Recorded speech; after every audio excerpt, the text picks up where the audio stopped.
Welcome to a special edition of the SprintCarUnlimited.com podcast presented by Wicked Brands. I'm Jeremy Elliott. I'm joined by our Australian correspondent, Sheldon Hart. Sheldon, obviously a great classic, but before we get to that, the shirt. I'm loving the shirt. It's an AC/DC shirt, one of my favorite bands next to Disturbed. Yes. and way to go. Thank you. You were telling me, I guess you're down the road from where Bon Scott's buried. Yeah, no, so he's buried in a suburb of Perth called Fremantle, and that's literally about 15 minutes away from where I am. So And they played in a pub that's near you? yeah, I believe they played in the Rockingham pub, which is it's about I don't know 500 meters up the street. It's not very far. Do they have any So kind of memorabilia there or anything to I don't know, but I know Fremantle has a big giant statue of him sitting in the suburb there. So love it? Just had to say love the shirt. Um, we're gonna jump into the classic. Obviously, a great event. The finish, which we're gonna get to in a minute. I know you're happy. I got to give you props, by the way.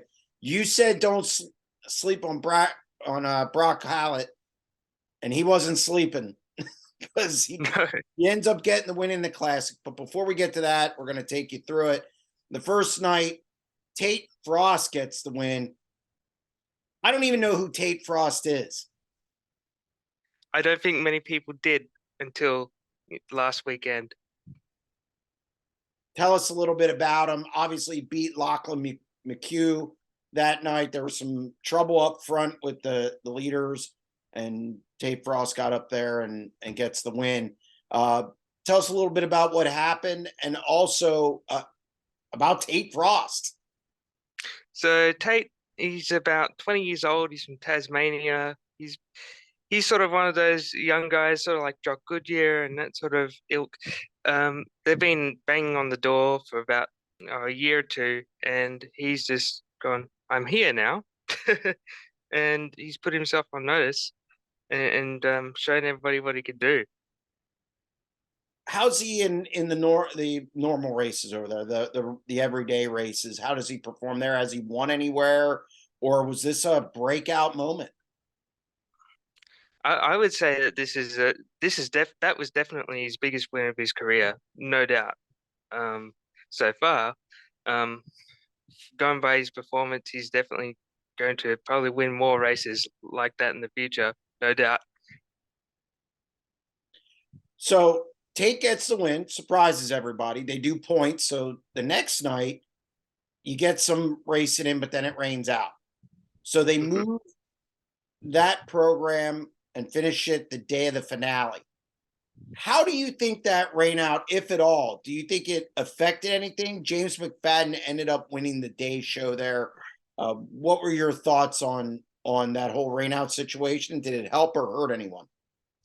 Well, Warrnambool has this traditional problem of having sea mist. It's actually quite close to the ocean, and they get a sea mist roll in.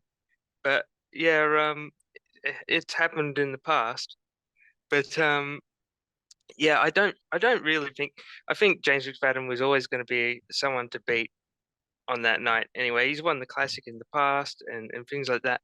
I think he was always going to be the person to beat. But I think that must have hampered their preparation a little bit. Maybe not for the preliminary program, but maybe the program afterwards. You know, the main event rolling into that. I'm sure that would have had some sort of impact. So we get to the final, and the track must have been okay because Sheldon Haudensschild's leading.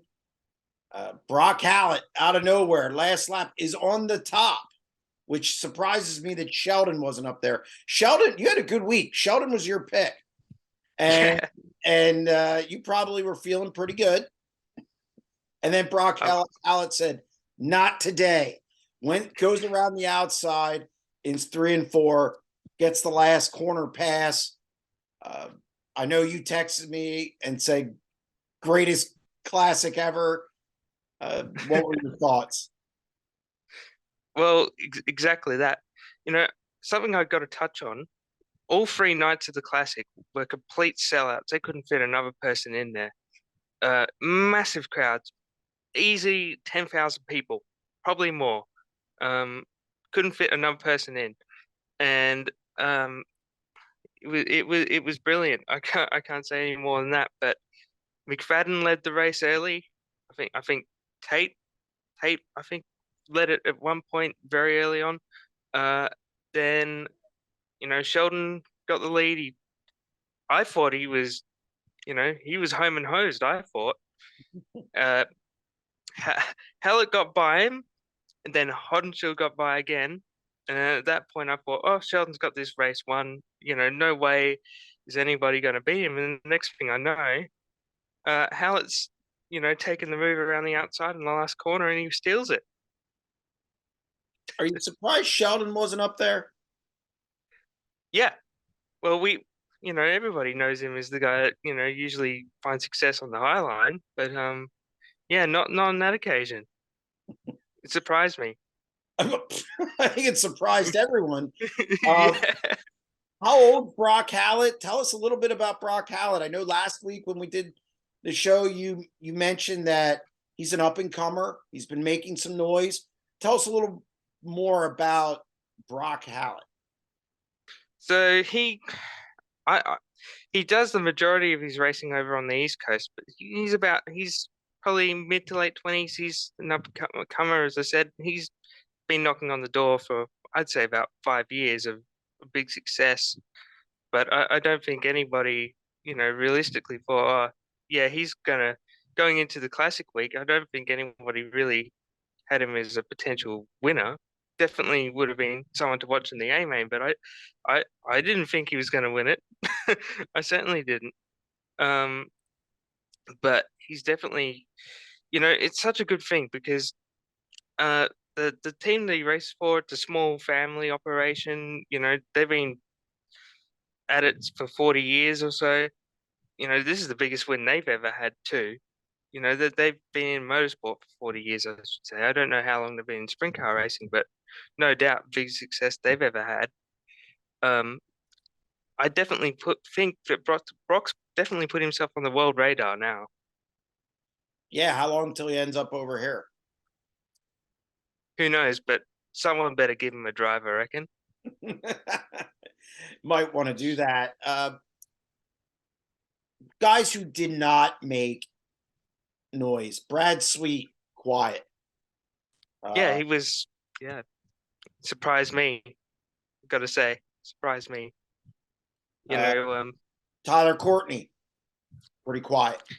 I think he finished 15th or so. Eliason finished 7th. Trying to remember where Zierfos finished. Cole Macedo was down the back somewhere. I don't know where Carson was. That was a surprise for me as well. I definitely thought he was going to be in there with a shout going into the weekend. That was my pick. Yeah, I'm gonna have to get on him. When I go to Florida, I'm gonna get on him. It made me look bad. No, well, it is what it is. You can't win everything, but tell you what, last week we spoke about how the track might be a drama and might chew the heck out of tires and things like that, but none of that really surfaced. That was it ended up being a really good surface considering the rain they had and things like that. So yeah, no, hats off to the track crew. Yeah, it seemed like it was a good week all around. You had good track conditions, didn't chew tires, at least it didn't look that way. I would say, great crowd and a popular winner. How popular was it when Brock Hallet won? What was the scene like there? He blew the roof off the place. That nobody could believe it. I think it should have been a standing ovation, I think. Yeah. I heard it. Scott Templeton was there. He said it was madhouse in the Yeah. in that area. So hats off to Brock Hallet. I mean, what's it, $50,000 Australian? $50,000. Yeah, I don't know the mathematics on what that it translates to in US money, but you know, not a bad penny. We'll say Not that.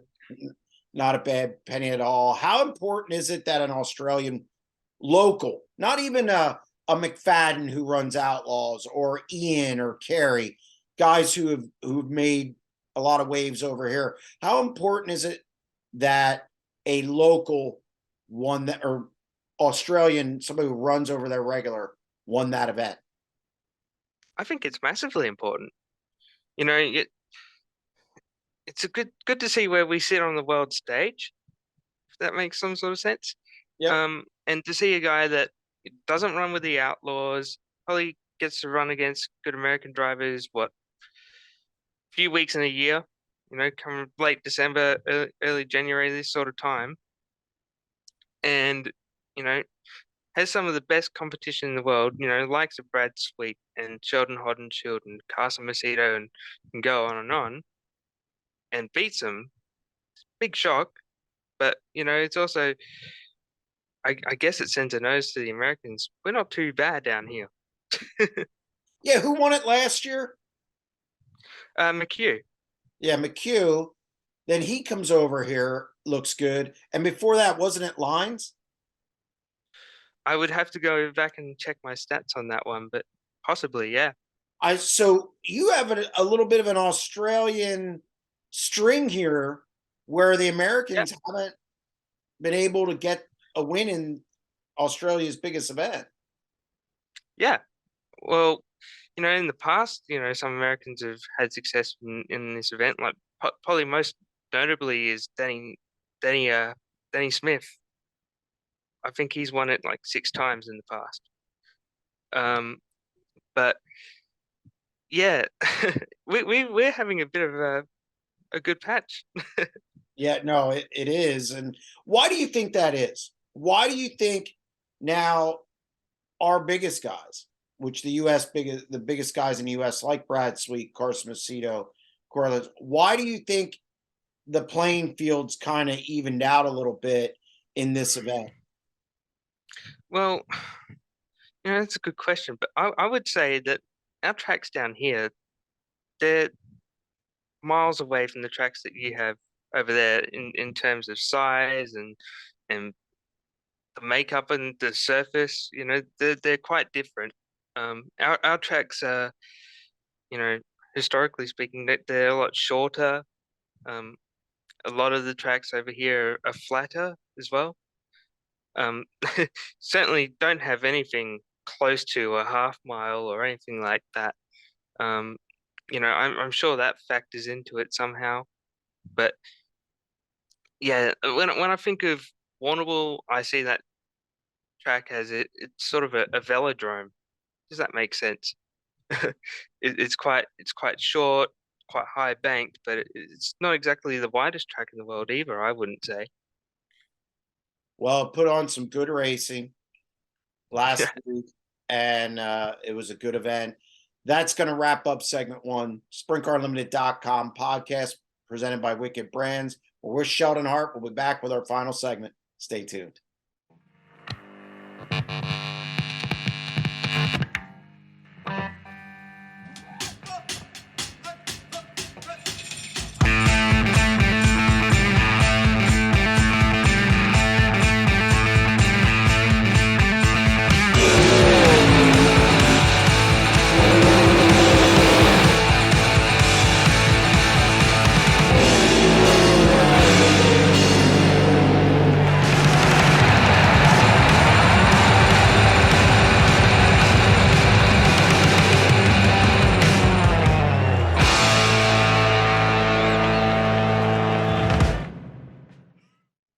Welcome to segment two, SprintCarUnlimited.com podcast presented by Wicked Brands, coming to you from Australia, which I'm not, but Sheldon Hart is down the road from where Bon Scott was buried. I'm focused on that because, well, big AC/DC fan. We talked in our last segment about who's won this race. Obviously, Hallett this year won the Classic. McHugh won it last year. 2021 didn't have it because of COVID. 2020 was James McFadden. 2019 was Farr won it. Before that, McCulloch. So it's been pretty Australian dominant lately. Have to mention in 2015, Kyle Hurst won it.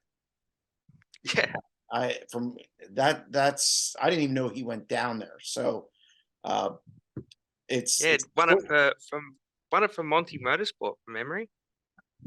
well, it's a storied event, and the US guys better get it together. They're getting down there. So Yep. but now we're going to shift. The Classic's over, and the US guys are out now. They leave because Florida starts next week, and I will be down in Florida covering. I'm going to make the trip down to Volusia to catch the Dirt Car Nationals, All Stars and World of Outlaws. But Australia's not done yet. Where do we go from here now that the Classic is over? Is the interest, first off, is the interest as high in the racing over there now that the Classic is over and the US guys leave? Well, I think everybody's attention is going to shift now to the Australian Championship. So that'll be held on the 9th, 10th of February. So everybody's main focus is shifting to that. And I tell you, that's shaping up to be one hell of an event. Tell us a little bit about that event. What is who's leading the points, or how's that shaping up? I mean, obviously Brock Hallett's got to be somewhere in that. So what that is it's a standalone event. It runs on a weekend, and it's the chance to be crowned the national champion for the next year. And although the car count's smaller than the Classic, there's only going to be 53 cars. That's nothing to sneeze at, though. Especially considering it's going to be held at the Perth Motorplex, so it's my home track. I think it's I can't remember the last time the Motorplex held the national championship. I think it was 2009. Long time.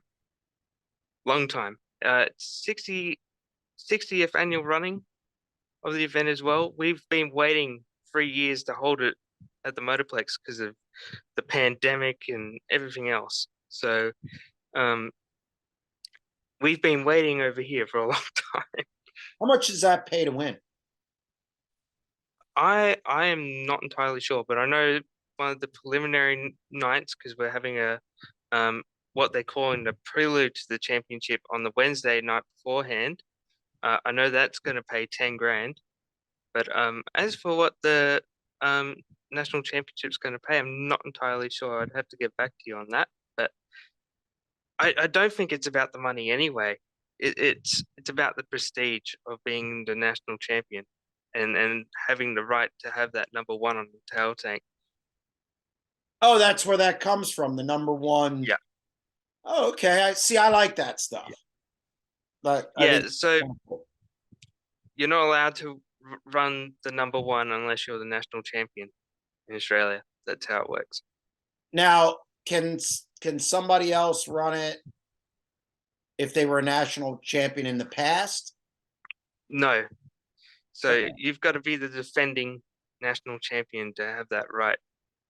See, I like that. I like it too. I wish it was something that the World of Outlaws would adopt for the World of Outlaws champion. I think that'd be great. Yeah, no, I like, even if it's the whoever maybe won the most money in the United States, like Brent Marks last year. I had him ranked number one. He should run a number one. But these guys over here, they're pretty superstitious about their numbers, I think. Yeah. Let me guess, nobody's got a green car of 13 on it, do they? No. No. I have seen a green car though. Steve Kinzer, he made it work. True. He had that Quaker State sponsorship. But how long does the Australian season last now? How much you have the Australian Championship coming up at Motorplex, but how long does it last past that, or is the season kind of winding down? Well, the racing generally goes until about April. And I know that Archerfield in Queensland, well, they're going to be running until June, I think, when that track is when that track will close. So but yeah, generally our season runs from, I'd say, October to April. It's a long season.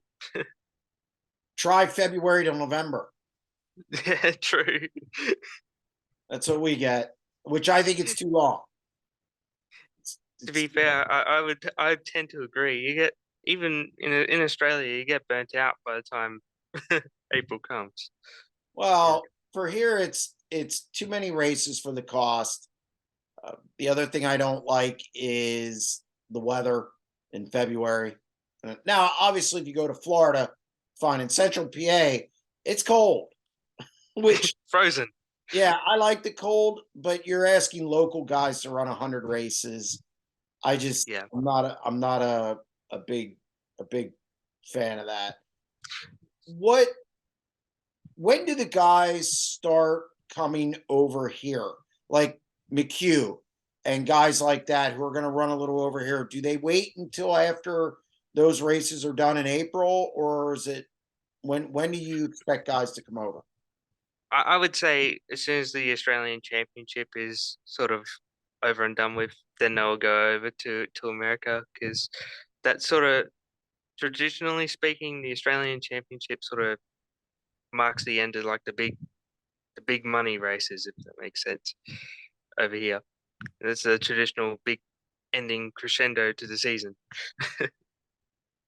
Yeah, and it's almost like your world finals, so to speak. Yeah, absolutely.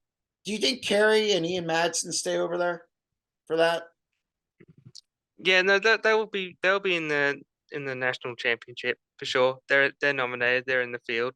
Um, uh, I'm trying to think uh of the other big names that are in the field. Just, it's eluding me at the moment. But the Dumsneys, they're nominated.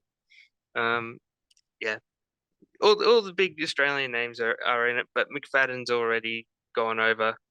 Yeah. Um, as you would expect. But yeah, Yep, McFadden, I obviously he starts next week, and he's now a World of Outlaw driver. And so I Kerry, I didn't expect him back yet.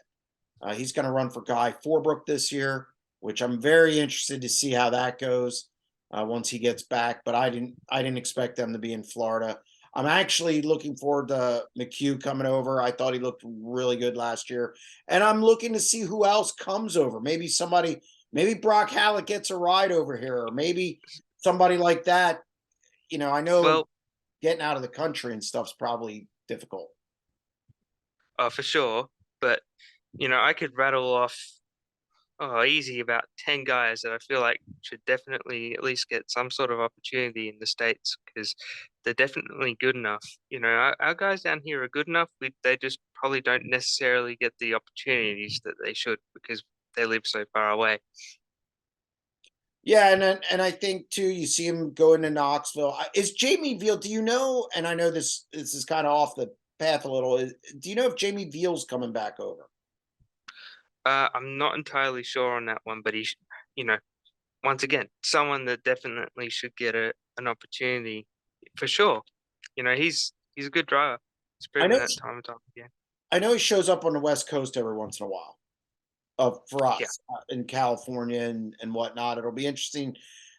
That's one of the things that we'll do a couple more podcasts with you, and that's one of the things that we'll check into who's coming over when, because obviously after that championship, that's when I'm sure they'll declare or try and get over here. But Sheldon, I want to thank you again for coming on. I appreciate it. Hope it's not too late over there. No, it's all right. Yep. I think it's like 10, 11 p.m. over Yeah, there, opposed to 9 a.m. here. So 10:15. Quarter past very 10. It's not too bad. good, good. Well, get some sleep tonight. Thank you again for being on the show. I appreciate it. That's going to wrap up another edition of the SprintCarUnlimited.com podcast presented by Wicked Brands from Australia. We will do it again next week. Stay tuned.